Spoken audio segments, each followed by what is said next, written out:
There are places, even now, where the cold seeps through stone and bone alike, where the wind howls like old gods mourned by peasants who do not know their names. You must imagine Wallachia, 15th century feudal borderland, perched between the ravenous Ottoman Empire and a Christendom shriveled by suspicion. Vlad Dracula is born here, in 1431, into a world that knows no innocence. The walls of his father's castle, so thick and heavy with the stench of damp straw, are not sanctuary but cage, and within them flicker shadows that are both human and monstrous. It is motherhood that is first lost to the young Vlad.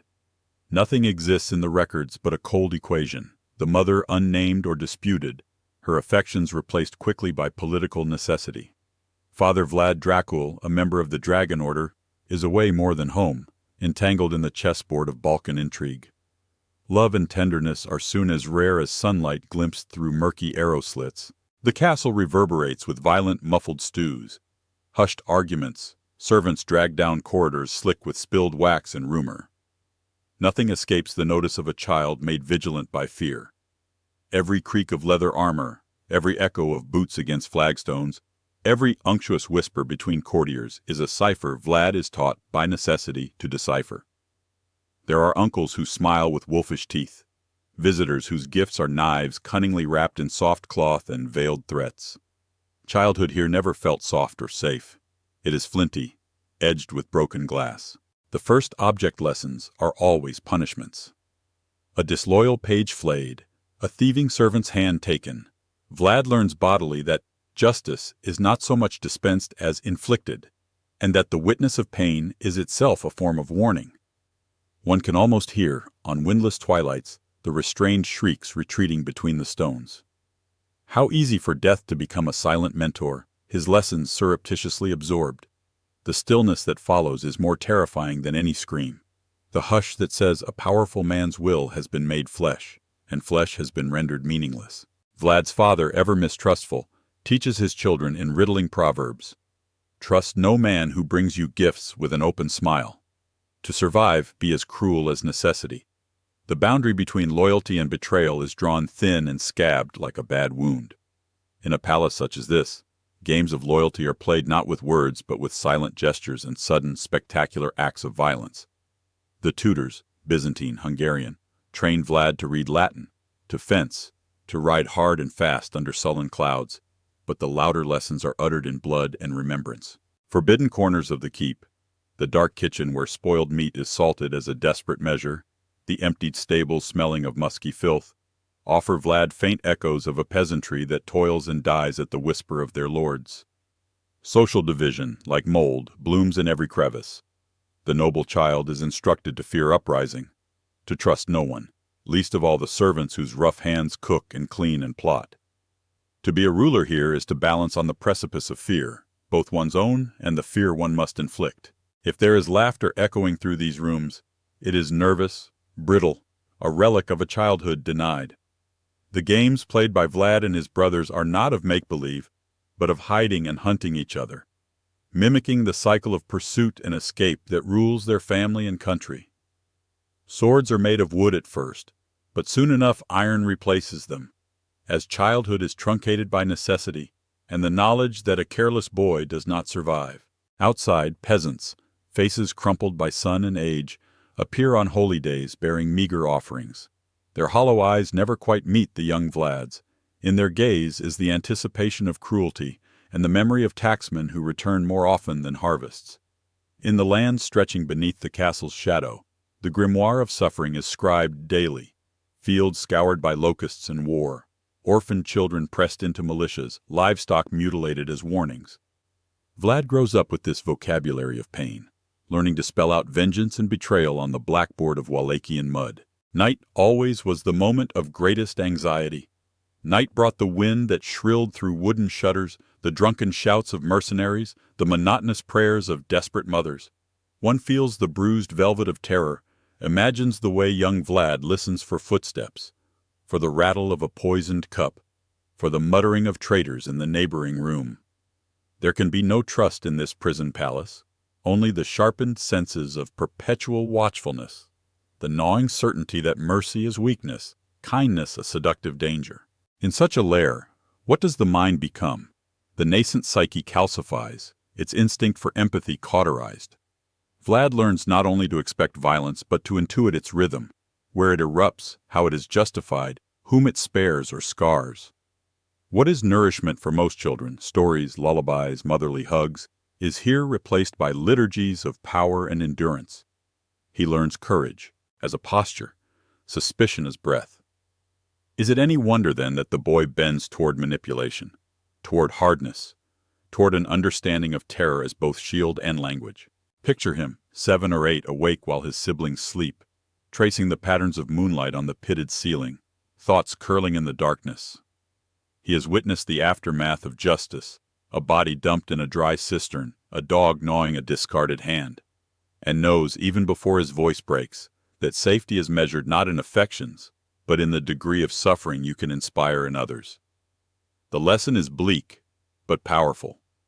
In this house, the one who frightens is the one who survives. What of tenderness, then? Perhaps on certain mornings his heart is stirred by the lowing of cattle in the distant meadows, or by the innocent chatter of a peasant girl bold enough to meet his eyes. But tenderness is a currency rapidly debased, and each small kindness is soon bought at the price of its own betrayal.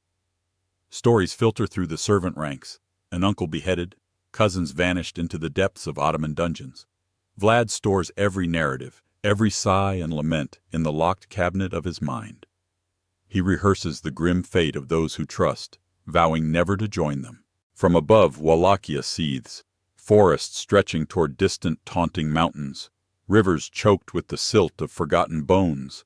The land itself seems to groan under the burden of perpetual siege, always threatened by invaders, always betrayed by its own sons. As alliances shift with the wind, a child in the princely house must harden, or perish. The air is thick with smoke from burnt villages. News arrives on mud-crusted boots. The Ottomans amass in the south, the Hungarians plot in the west. Each new arrival bears not comfort, but anxiety, a Kafkaesque reminder that tomorrow's friend may orchestrate tonight's knife. Even the priests, though supposed agents of salvation, are no refuge. Their prayers are laced with dread, Latin recitations interspersed with furtive supplications for protection, revenge, deliverance. Vlad absorbs not only faith, but the machinery of its manipulation. The church as another lever of control, another cudgel against dissent, its sermons echoing the politics of fear. In quieter corners, Vlad's brothers are not purely companions. Mirrors in the echoing, torch-lit corridors, they reflect his own anxieties and ambitions. One will ultimately betray, another will die. The intimacy of shared blood is undercut by suspicion, and games played in the nursery quickly morph into trials of wit and sometimes venom. Each gesture, a shared glance, a whispered secret, carries the potential to become evidence in some future trial. History does not remember children for their wounds, only for what those wounds later shape. The palace has stamped Vlad with its mark, a complex cipher of brutality and brilliance, cunning and deep loneliness. Far from excusing his future cruelties, this upbringing casts them in starker relief. The externalization of a childhood where trust was a liability, mercy a myth. It is easy, from the comfortable distance of centuries, to ask, what would you have become, with your heart annealed by such darkness? In a time when violence was a form of grammar, a tool for statecraft, a shroud to mask one's terrors, how would your psyche have twisted to survive? The monsters of history are not born. They are cut, burned, broken, and made anew, hardened into something both magnificent and monstrous, a reflection not simply of themselves, but of the world that birthed them. The child emerges into adolescence as something other than human, a survivor, an instrument, a nascent legend hollowed out by trauma and sharpened by necessity. And as the wolves gather beyond the border and within the walls alike, Vlad's education in the art of terror stands only at its dreadful beginning. There are prisons, and then there is the palace of your enemy, a place where golden tapestries attempt to smother the underlying scent of disease, where laughter is stylized and always watched.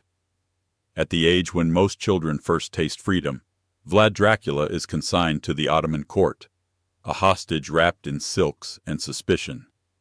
It is here, under the smoldering shadow of a foreign crescent, that fear mutates and multiplies, and every gesture becomes a wager of survival.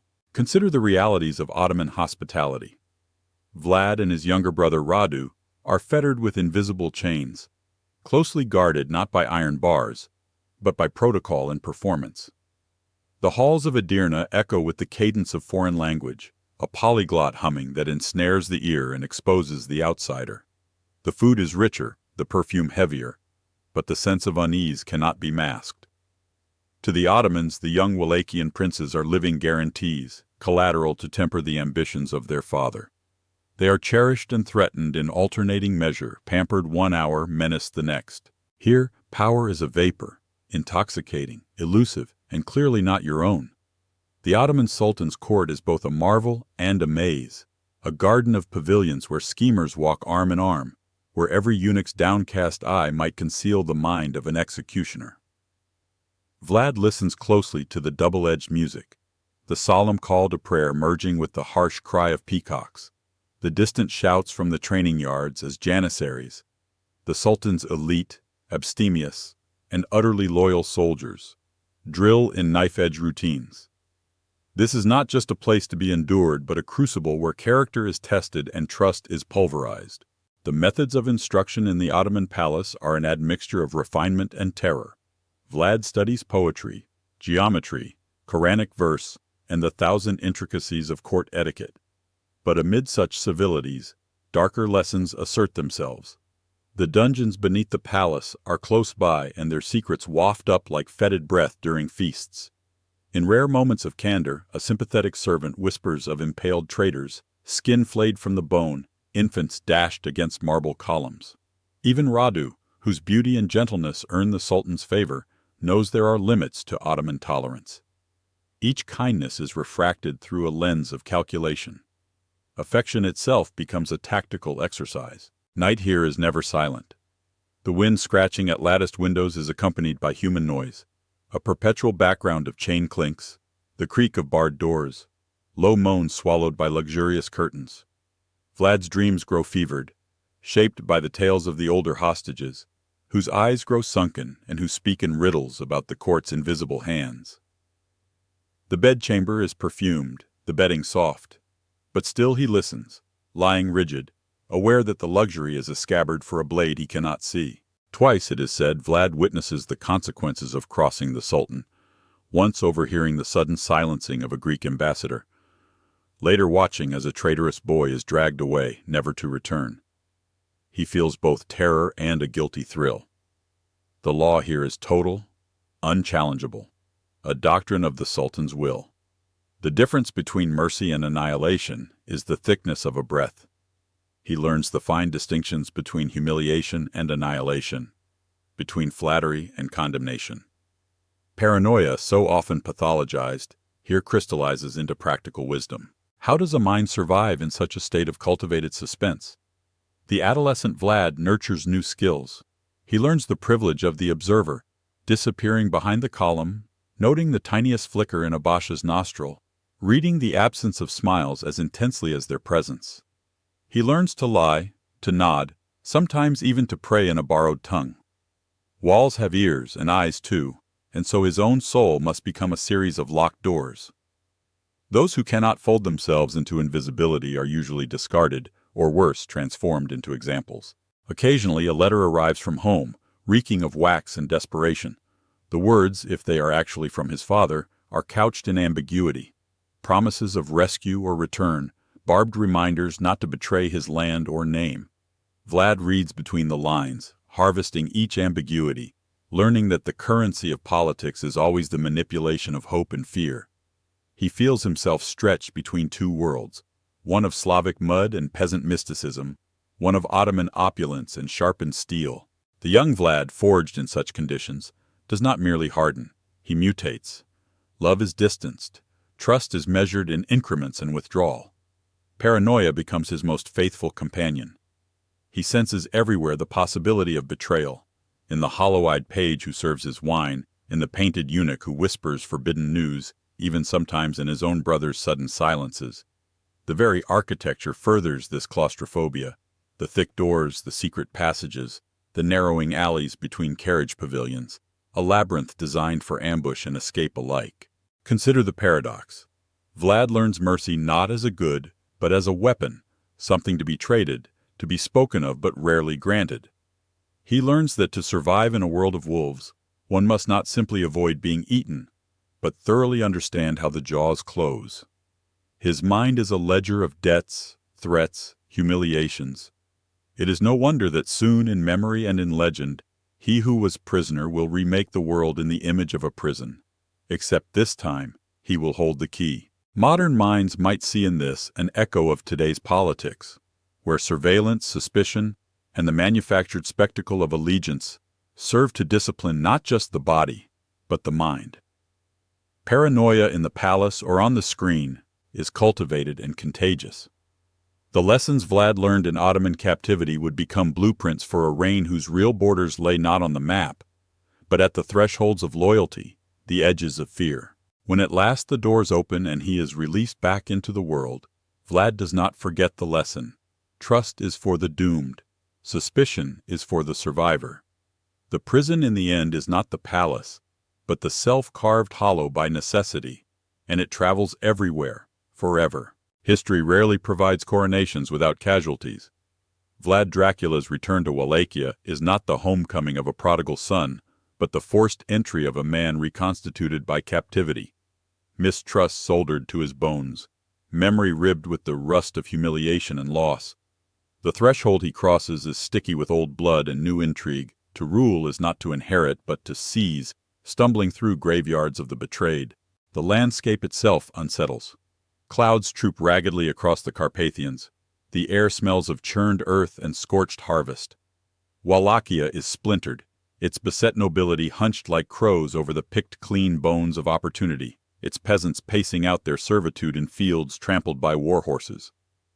To return here is to enter a house forever haunted by the shade of one's father, the echo of sibling rivalry, and a countryside leprous with mutiny and misrule. Every castle, every village, every forest is a palimpsest overwritten with treason. The voivode, the princely title Vlad seeks to reclaim, has become a word boiled down to its ugly syllables by years of outside manipulation. Hungarians and Ottomans pinch and prod Wallachia like rival physicians poking at a fractured limb, bribing boyars, funding rival claimants, shaping alliances with the promise of foreign steel. Into this vortex steps Vlad, returning not merely to assert blood right but to wield terror as both birthright and brand. His first supporters are not friends, but the marginal and the desperate. Burly mercenaries cast off from failed crusades, forest outlaws who kneel only for coin. The boyars, those proud aristocrats who engineered his father's death, a backstabbing worthy of a Greek tragedy, watch him with crocodile smiles and wait for the first sign of weakness. They expect a puppet, a pawn. They have not reckoned with the lesson of the Ottoman labyrinth. Vlad's eyes, dark and unblinking, map each face for treachery, each mouth for secrets hidden behind lies. The coup, when it comes, is a quiet scream, a night of poisoned wine, then quick-drawn daggers. Bodies burn in the morning as a warning. Vlad's rise is lubricated by the ritual humiliation of his enemies, rival claimants fettered and trundled through muddy streets, their sobs floating upwards to the gray, pitiless sky. Some are impaled at the roadside, left as meat for carrion. Power here requires not just the killing of rivals, but the public, emphatic performance of mastery, a literal theater of bodies arranged to frame every act of authority. His first acts as ruler set the country's nerves alight. The boyars who helped orchestrate his father's death are summoned to a sumptuous feast. Mead flows, meat steams, a febrile conviviality thickens the air. Then, in a gesture both biblical and brutal, Vlad separates the old and the young. The old, frail and trembling, are led out and slaughtered. The young are marched from the feasting hall to the foot of a new citadel. Their blood, sweat, and bones will mortar the fortress, a living wall built with hands stained by their father's treachery. Loyalty, he proclaims, will henceforth be measured not in words, but in fealty extracted through terror and impossible labor. At night the storms crack open the sky. Thunder ricochets among the valleys. The river at Targoviste runs heavy with rain, and so, rumor claims, with something darker. Peasants cross themselves at the mention of Vlad's name. Mothers hush their children with tales of the voivode who sees in the dark and punishes the smallest whisper. The ruling classes, meanwhile, slink through shadowed corridors, plotting and praying even as they draft lists of neighbors to denounce. These purges are not blind rage, but a systematic calculation. Vlad understands that his claim to the throne, so fragile and contested, can only be cemented in the imagination of his subjects by the visible, ritualized demonstration of his willingness to do what others will not. The terror is both shield and blade, spectacle and sermon. The logic of power, delivered in the currency of fear. If the Ottomans taught Vlad to exist under suspicion, now he teaches Wallachia to breathe suspicion as air. But what blooms in a garden fertilized by massacre? Paranoia, but also a bleak unity. Even those who loathe him begin to believe in the myth of his omnipotence, his ability to exact vengeance as suddenly and absolutely as lightning striking a pine ridge. Tales of his nights without sleep, his eyes shining with supernatural malice, multiply in the mouths of the superstitious and the traumatized alike. Vlad does nothing to dispel these rumors. The superhuman and the inhuman are useful masks to wear. Fear grants a strange kind of peace. The land falls stubbornly, unnaturally quiet. Bandits vanish from the roads. Tax tribute begins to flow. The forests themselves seem to draw a wary breath. Yet even as he consolidates power, Vlad walks by the graveside, haunted by the relatives he has buried, the rivals he has butchered, the ghosts of his own childhood. The throne in Targovist creaks beneath the weight of centuries, but also beneath the accumulated bones of recent dead. Rain seeps down the walls, darkening the cracks, and the wind still brings the perfume of decay. At the heart of this terror, a single truth pulses relentlessly. To rule here is not to govern, but to survive by reminding all those who would conspire, or even doubt, that for every act of betrayal, there is an answer carved in flesh. Tomorrow, merciless dawn will reveal horrors that darken even these beginnings. For now, it is enough to stand in the ruined candlelight among the ghosts and carrion and know the work of terror has only just begun. Dawn arrives raw and brackish, unveiling not a simple battlefield, but a waking nightmare, a topography of terror that stretches for miles. The dew is thick and metallic, the earth bruised blue-black with old mud, and the fuming runoff of misery. It is here, on the open plain near Targovist, that Vlad Dracula sculpts his most infamous and most misunderstood monument, the Forest of the Impaled. You must give yourself fully to the horror of the vision. Raiders, mercenaries, even weathered messengers, all describe the same desolation. The air itself grows rare and uneasy, thickened with a burning sweetness as it passes over the massed corpses. Crows balloon from the ground, black and iridescent, shrieking in wide gyres overhead. On every horizon are the silhouettes of men and women, staked upright on tall poles, an ocean of swaying, sun-baked bodies nailed between earth and sky. This, you realize, is not improvisation, but calculation. Tens of thousands, some say 20,000, Turks, criminals, ex-nobles, and suspected rebels, skewered with deliberate artistry. The stakes are whittled white and smooth at the tip, positioned at a slant so that the dying would slide, not pierce, ascend to the very cusp of agony. Some still twitch, impaled at dawn and not dead by dusk, silent except for the hiss of escaping air and the clicks of beaked scavengers. Vlad's genius lies not simply in savagery, but in making horror its own language. For weeks the forest is visible for miles, a landmark of warning and defiance. The land itself aches beneath the spectacle. Vultures, foxes, even wild dogs recoil from the feast, as if nature itself is shamed. The humidity intensifies the stench. The meadows around the stakes become swarmed with insects, thick enough to seem like boiling clouds. Every breeze carries the cloy of rot and fear alike. Imagine, then, the effect on the advancing Ottomans. When Sultan Mehmed II, the conqueror, approaches with his silk-clad retinue and ranks of janissaries, their progress stutters at the wood's edge. The Sultan, product of 1,000 battlefields, is seen to blanch, to shudder in the Turkish chronicles. Soldiers begin to murmur of sorcery, of Vlad as a demon. Panic skitters through the ranks. Some retch at the sight, others stagger, unable to lift their gazes above their boots for the next mile. This is not merely punishment, but a calculated escalation. a spectacle meant as psychological artillery, blurring the margin between military repulse and existential horror. The forest is never silent. The soundscape is a collage of agony and aftermath. The wind sawing through matted hair, the wet slap of flies, the chronic moaning of those not yet dead. In the evenings, fog settles among the corpses, wrapping each spike in gauzy shrouds. Moonlight glints off exposed ribs and warped jawbones. The stakes cast long shadows that shimmy and knot, creating the illusion that the bodies, thousands, are moving, swaying in union with the wind. Even the living are forced to walk this gauntlet, to breathe the fetid air, to taste mortality suspended in every mouthful. What makes this horror uniquely Gothic is not merely its scale, but its symbolism. The forest is both wall and mirror, a defensive hedge that shames the invader, but also an emblem for Vlad's own self-mythologizing. He understands that terror flowers when it is ritualized, made simultaneously unspeakable and inescapable.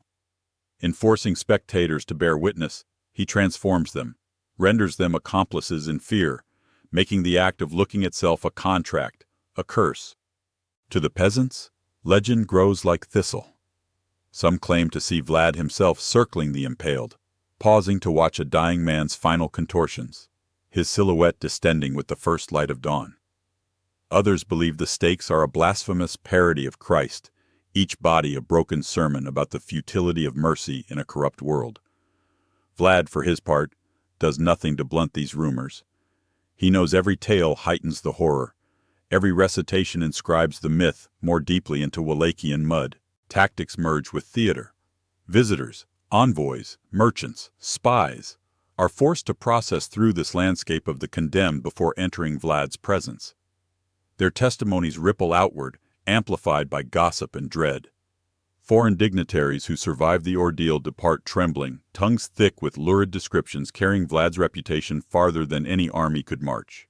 But the spectacle has its cost. Even Vlad's own retainers flinch, averting their eyes as they navigate the marshy roads now flanked by row upon row of impaled. Night patrols admit to nightmares, seeing the faces of loved ones momentarily cast in the agony of the dying. Some will later betray him, rather than inhabit a world where such horror is currency. The ritual, for all its function as warning, is also a poison administered to the land itself. The villages nearby fall quiet. Peasants disappear, driven mad or into hiding.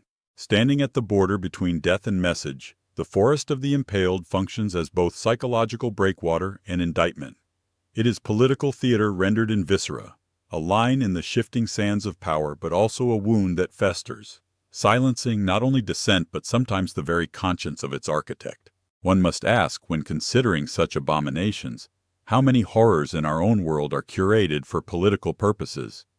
What modern forests, of bodies, of digital humiliation, of manufactured spectacle, are stitched together to cow and silence the restless? Vlad's innovation is ancient, but he is also alarmingly modern. He exploits the human compulsion to look, to shudder, to remember, and in so doing, carves a new grammar of atrocity that echoes across centuries. At last, darkness falls, and the forest becomes an undifferentiated mass. No more faces, only a suggestion of vertical lines protruding from the soil. But memory does not sleep. In the dreams of Wallachia, the impaled still sway, still whisper, still accuse. How does a man become a craftsman of horror? In the study of Vlad's signature cruelty, you must step into the grim laboratory of his imagination, where anatomy surrenders to artistry and execution is elevated into performance. To impale is not merely to kill, it is to master the intimate mechanisms of suffering, to orchestrate agony as both a deterrent and a declaration of dominion. The stake is simple and brutal, a pole of seasoned wood stripped smooth, shaped into a long, tapered rod. Its length is chosen carefully. Too short and death arrives too hastily. Too long and the spectacle cannot be seen above the tall grass. Vlad, with the meticulous eye of a surgeon, understands this dreadful calculus. There are tidier ways to dispatch an enemy, but impalement is chosen precisely because it suspends the victim between pain and oblivion, between the defilement of flesh and the subjugation of spirit. It asserts, death is not a visit here, pain is the true tenant. Among Vlad's captains there are whispered protocols. The stake is planted at a calculated angle, so the point does not simply puncture, but encourages the body to slide slowly by its own weight, intent not on expeditious murder, but lingering devastation. Victims may be stripped naked, their skin prickling under the wind, muscles tensing as soldiers hoist them aloft. Sometimes oil or animal fat is smeared on the pole to ease entry, a gesture not of compassion, but of prolongation. The point is pressed, not driven, against the rectum or vagina, or in rarer instances, through the mouth. The body's own heat and gravity conspire in this. A scream often starts the process, but it rarely sustains. Soon pain outpaces sound and the jaw simply hangs. It can take hours, even days, to die in such a fashion. Ligaments snap, organs rupture by degrees, nerves flare and fade in erratic cycles. Witnesses describe a trembling that starts in the feet and moves upward, like the fluttering of haunted curtains before a storm. The victim's face dulls with time, the eyes rolling and clouding, watching nothing but the sky, and the grievance seared through every fiber. Sometimes others are forced, family, friends, rivals, to watch, to plant the stake themselves or attend and learn. Empathy decays, replaced by the bleak arithmetic of self-preservation. There is a perverse intimacy to it. Executioners sometimes offer water or withhold it. Sometimes mercy is offered. But just as often it is a lie, a ruse to elicit confession or further degradation. Blood pools in the grass, dark and sticky, drawing flies, manifesting both spectacle and warning. From a distance the bodies seem less human, more like grotesque scarecrows crucified to possibility and abandonment. It's not just the dying who suffer, but the living. The soul whittled down by the sight and stench, guilt burning as insistently as any wound. But the true horror is not only visceral. Vlad's deployment of impalement is calculated on several planes. Politically, it is the signature of absolute power, a warning to traitors, invading soldiers, and seditious villagers alike.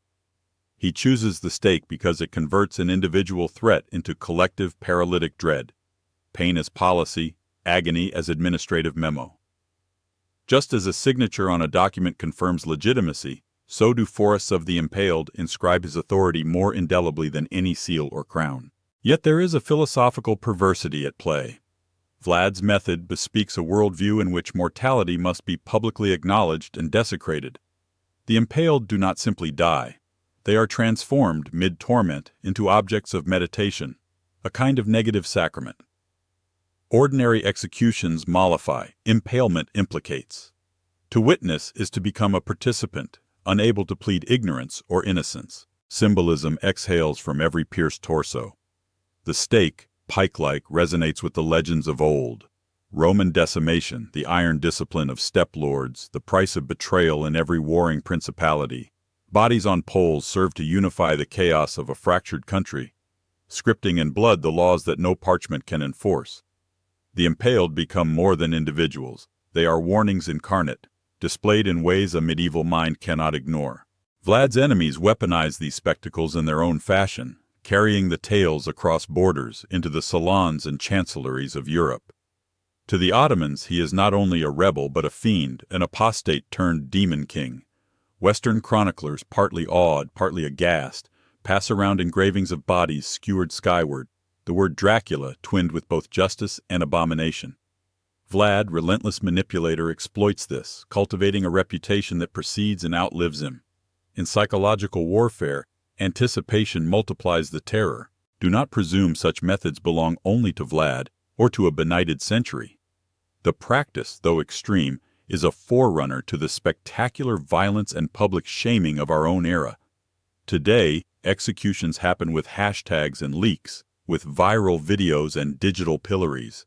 Our modern horrors, sanitized but equally public, remain haunted by Vlad's legacy, violence as message, suffering as social glue, cruelty staged not only to punish, but to instruct. In the silence after the executions, crows settle again, their wings tapping the slickened wood. The wind carries the news, and somewhere Vlad presides coldly satisfied, as one more lesson is planted in the wretched soil. Impalement is the horror for which Vlad Dracula will always be remembered. But it was merely the axis around which spun a whole grim spectrum of torments. Stake or no stake, Vlad's Wallachia became a crucible where pain was endlessly refined, improvised, and displayed. Cruelty was not just a matter of discipline. It was a theater, and Vlad its dramaturge, ever hungry for new ways to choreograph fear. There are records, both whispered and written, of torments so varied and baroque that even rival tyrants blanched. And so now we are compelled to walk these shadowed halls, peering at the grotesque variations in his repertoire. First, there is boiling. Enemies and suspected traitors, boyars, merchants, and sometimes entire families, were sometimes cast into immense iron cauldrons set atop stone hearths in the public square. The crackle of fire, the metallic whine of chains, the thick drifting scent of rendered fat. It is not a scene from a fever dream, but a state-sponsored pageant. Vlad, with calculated grandeur, would position himself to watch, sometimes with favored courtiers arrayed at his side. The nerve-shredding screams, the gassy reek of scalded flesh, the buckling bodies convulsing in the spitting broth. Lessons not just for those inside the pot, but for every trembling onlooker. Death by boiling was a paradox. Slow enough to inspire terror, swift enough to dispatch crowds when desired. Here, punishment became an alchemical spectacle, vapor rising like twisted benediction as the condemned dissolved into legend. There are other forms, less grand yet more intimate in their violations. Skinning alive, stripping the human form down to rawness, was a favored penalty for spies, deserting soldiers, and thieving peasants. In the torchlit gloom of the castle's lower chambers, knives would follow sinew, peeling off identity and dignity together. Skin was currency here, peeled and sometimes nailed to doors as a sign of Vlad's intolerance for treachery. The smell of blood congealing on ancient wood, the soft, pestilential buzz of flies, the tattered shreds of humanity clinging to rough stone. These are the fragments the survivors spread in stories, stories that multiply in every direction. Mutilation, too, served Vlad's pedagogy. Thieves were not simply hanged, but disfigured, noses and ears sliced, hands amputated at the wrist, groins cut away for special abominations. To steal a loaf or an oxen meant risking not only death, but the ongoing spectacle of your deformity, forced to walk the roads as a limping warning to others. The humiliation multiplied itself. The wounded become the voiceless chorus in Vlad's grim morality play. Consider now the infamous banquet, a tale so persistent that it is nearly myth. On one occasion, it is said, Vlad hosted a feast amid a circle of impaled victims, their bodies still alive and twitching. Wine was poured, meat carved, laughter echoing between the screams. Vlad, it is claimed, dipped his bread into the pooling blood beneath a dying man's feet, and calmly ate as if taking the sacrament. His guests, some cowed, others aghast, watched as the boundaries between ruler, god, and ghoul collapsed. The meal concluded, some guests were seized and impaled themselves, their seats left vacant as yet another course in the ritual of warning. Vlad's genius was never simply in inflicting suffering, but in weaving suffering into everyday life. Rebels were forced to dig their own graves while their families looked on, the minutes drawn out with the grinding patience of a cat toying with prey. On market days, failing merchants or cheating tax collectors were displayed in iron cages, left to rot as their businesses crumbled and their shame became public property. Sometimes mothers watched as sons were blinded. Sometimes fathers listened to the screams of daughters defiled or tortured before being sold off or slaughtered. These lesser horrors formed a background radiation of misery, inescapable and endlessly recycled through the suffering of kin. But cruelty was not blind or random. These torments were deployed with the precise logic of an administrator, punishments scaled with perceived guilt and usefulness of the lesson. The more public the transgression, the more spectacular the castigation.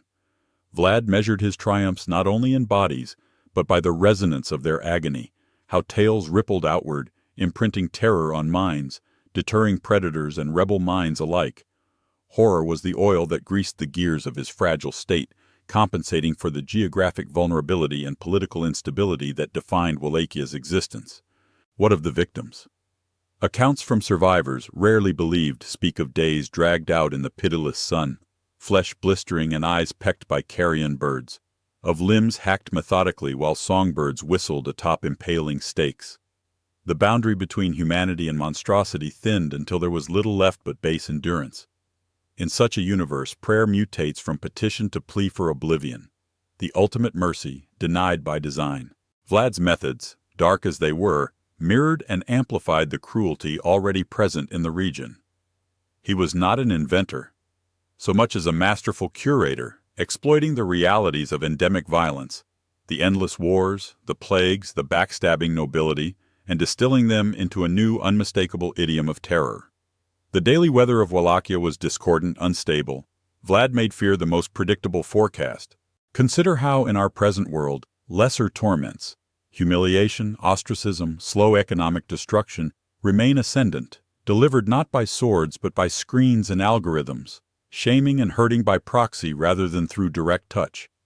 We are not so far removed from Vlad's banquets, his cages, his warnings disguised as justice. By the darkening, the stories have multiplied again. The crows circle, carnivorous and patient. In the ruined halls of Targovist, the bells mark the hour, pain and paranoia clanging together, ever louder, ever more necessary. Vlad's theater of suffering is now the state itself. You cannot extricate politics from horror. Not in Wallachia, not in Vlad's reign, nor in any regime that governs by the trembling pulse of its subjects. Here, the political is Gothic, draped in darkness and ambiguity, each act calibrated for maximum reverberation in minds and rumor. Vlad the Impaler ruled not only by edict and sword, but by fear woven tightly into the air itself, a miasma in which every subject inhaled the possibility that pain could, at any moment, become personal. Terror, in Vlad's hands, became a matter of statecraft, a law as binding as any royal writ stamped in wax. What he could not solve with coin or consensus he addressed with spectacle, pain staged as an argument and an answer. The message was brutally simple. Order is the bounty of submission. Chaos is the price of dissent. Yet this was not random but selective. The iron logic underlying every execution, every mutilation, sharpened itself against the stone of Wallachian instability. Look closely, and the politics of Vlad's horror reveal a system not of madness, but of deliberate calculation. Wallachia, bereft of natural boundaries and administrative continuity, was a land that attracted predation. Ottoman armies from the south, Hungarian ambitions from the west, the perpetual specter of internal rebellion. Vlad inherited a country that had for generations been the dismembered carcass at the crossroads of empire. Every fresh threat demanded proof that the prince's rule would not be so easily wrenched away. The machinery of terror worked on multiple levels.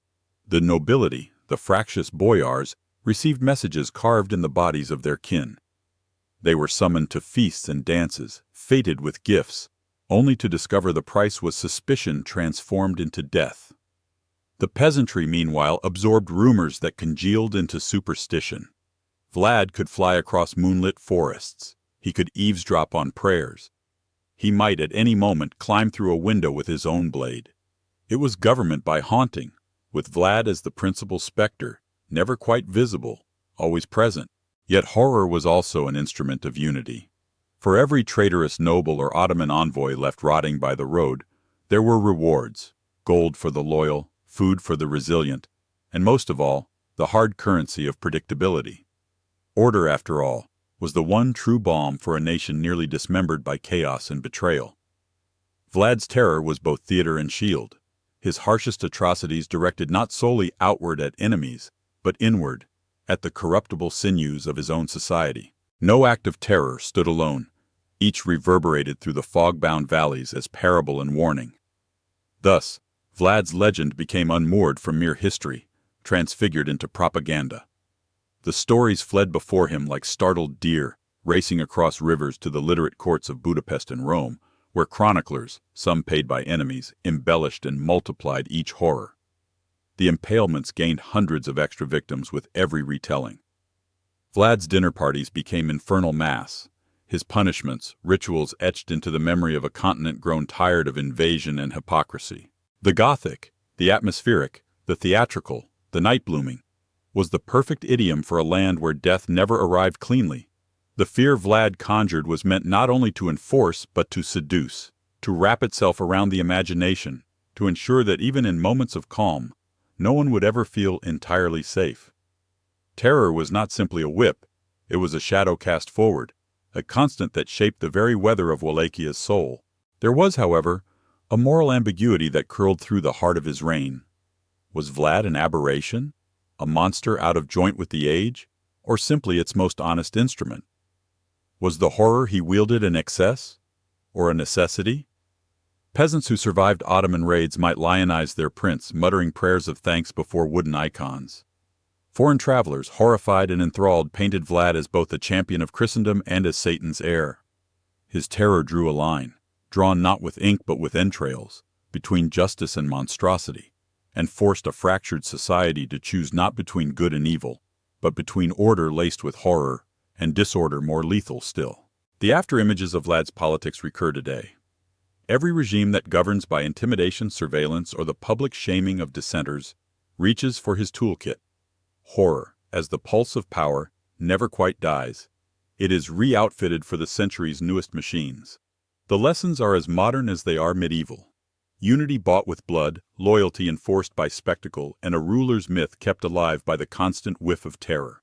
Yet in the exhausted hush that followed each new atrocity, Wallachia exhaled. Roads became safer. Tax collectors arrived less often with swords at their backs. Bandits and traitors were quieter, though never fully gone. At dusk, in that liminal hour when torches guttered and rumors gathered like mist, the terrified and the grateful alike bowed their heads.